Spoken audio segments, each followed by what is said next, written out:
Hey homeschool friends, welcome back. My name is Carrie, and in this video I'm going to be talking about my upcoming 6th graders curriculum plans for the 25-26 school year.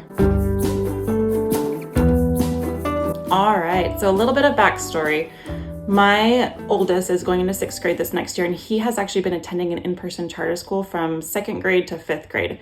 And so when we were talking about plans for junior high, he asked to be homeschooled, which I was more than happy to oblige. And so we've been coming up with different curriculum options that we would like to do. So the catch here is we are using a charter school this year. And I went back and forth, but we're going to be using a charter school for the funding. And so I still don't have all the information from them, because this is why I have a love-hate relationship with charter schools. It just takes a long time to, or like most people are making their videos right now about their curriculum choices, and they have their curriculum. And I'm usually one of those people that just likes to have everything already. But with a charter school, you can't order stuff until the beginning of the school year. And also, like, you have a teacher that's assigned to you, and then I'm not sure what the funding is going to be like. I know we can't buy Christian curriculum, but I don't know how much funding we're going to be allotted. And so there's a lot of things that are still, like, we're unsure of. And so that's why I'm saying these are our plans. I don't have the curriculum yet, but I know what we would like to use and some of the things that we might use. So there's still some things that still need to be planned out. So I'm gonna go ahead and flip the camera around and show you what our current plans are. And then when I actually get the curriculum, hopefully I'll be able to make an actual curriculum choices video. But I'd love some feedback as well as we're making plans, because there are some things that I'm unsure of. And so, it'll change as time goes on. But I would love some feedback if you have it. But yeah, I'm gonna go ahead and flip the camera around and show you our current plans. So here's what we have, and I wanted to flip it around because I feel like it's easier to see what I'm talking about rather than just me talking. And so I will talk you through it. We have the different subjects here. We have language arts, math, history, geography, science, and typing. And so for language arts, we have several subcategories. So for writing, I really wanted to do IEW, structure and style. We've never done it before. And we were debating on what level to do, whether A or B, because level B is actually the junior high level. So I ended up calling IEW, and they said, yes, put him in level B, even though he's never done it before. So that's what we're going to do. And then we're also going to do Fix-It Grammar. I think I'm going to put him in level 2 for Fix-It Grammar, but I'm not 100% decided on that yet either. Now, this is where I'm a little bit iffy. So Michael Clay Thompson has always looked appealing to me. It is a full language arts curriculum. And so technically, like, you don't need other things with it, but it's also geared toward a slightly younger level, like this first one, the Grammar Island level.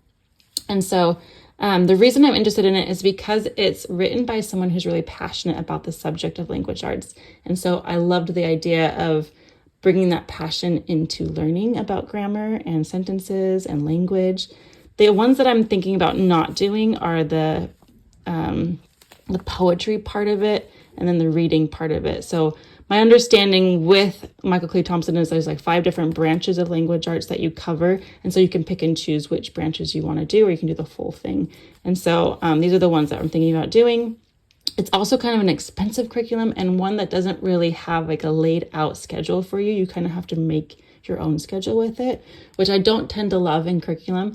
But I'm definitely tempted by it. It definitely looks interesting. So we might give it a try. I'm still on the fence about it. So if you've used Michael Clay Thompson, let me know what you think. For spelling, we are doing all about spelling. I have the curriculum already. And then we're also using the Zahner Bloser spelling connection. So I have this already because we're doing it this summer. And so he's been working his way through this workbook. And so I started him on a lower level, and same thing with the all about spelling. Spelling is definitely the one that he needs help with the most. He's a great reader and has a really great level of like comprehension, but he just doesn't spell very well. And so we're going to start at the base level and kind of work our way up. So we're doing all about spelling. Level 2, I think, is the one that we're currently on. And then we'll do spelling connections as well. So for reading, this is the one that I'm like iffy on as well. We are doing a curriculum that's pretty heavy with reading, and so I don't think we need to add any more reading here. So that's where I'm leaning currently. But because, okay, so this is kind of where things get a little bit like iffy with history. So for history, we're doing Beautiful Feet Medieval History, which I have the teacher's guide because I can't buy it with the charter school funds. And we're doing this with a group of other boys. We're doing a co-op. So there's 6 boys and we're doing history and science together, and possibly like Spanish or geography as well. So history and science are going to be with a co-op.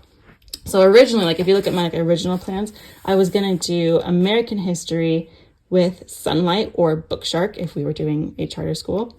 And then I was going to like have campfire curriculums, geography, 50 states units to go along with it. And so I'm having a really hard time letting go because history is my favorite subject and I love teaching history. And so when we did the co-op and we decided to do medieval, I was like, okay, well, what about like Bookshark? Because I was planning on doing, honestly, like Bookshark or Sunlight throughout junior high. And so I'm like, do I add in the readers and add those? Because they have their own ancient and medieval as well. So I've been struggling whether or not I should add more to that or if I should just leave it. But I do like Beautiful Feet books. Like, don't get me wrong, I have multiple curriculum from this company and I do love Beautiful Feet books. It is a beautiful teacher's guide, but I just love Bookshark and Sunlight more. Like the way that Sunlight and Bookshark lay out their lessons is just so much more easy to follow. And while this isn't bad, it's just not the same. But they have some really fun books this year. So I'm excited for that. And my son is excited to read like Beowulf and King Arthur and Robin Hood and stuff. And so we are excited about this. Just having a hard time letting go of things that I had in my head that we were going to do. So that is history. I do want to continue with the timeline notebooks that Bookshark and Sunlight do. They have the little timeline figurines, like little stickers that you put on. And so I do want to get the School Nest History Timeline Notebook. They just came out with one that's cardstock and bound in color. And so I think it'd be fun to do that. I'll show you, if I end up getting it, I'll show it to you guys in my curriculum video.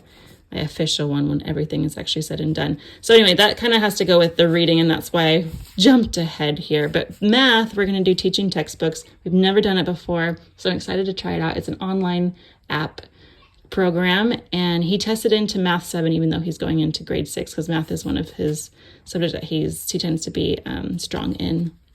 For geography, so like I said, we're doing history and science with our co-op, but geography was one that we thought about doing as well. And we talked about doing Beautiful Feet's world geography and ecology. However, when I actually looked into this is a pretty intense curriculum. It's not something you can add on just like as a semester or something small. It goes pretty in depth. And so I feel like if we were to do it justice, we'd have to like put that as like a full subject, not like a little add-on thing. And so I don't think we're going to do this anymore with our co-op. We might try to do something different, something a little bit lighter. So we'll see what happens there. And then for science, we're doing Apologia Anatomy. And I've never used Apologia before, so I'm excited to see how that goes. I was planning, if you look at my like original plans here, I was planning to do Bookshark or Sunlight for science. And then I was also looking into Noeobiology, level 2.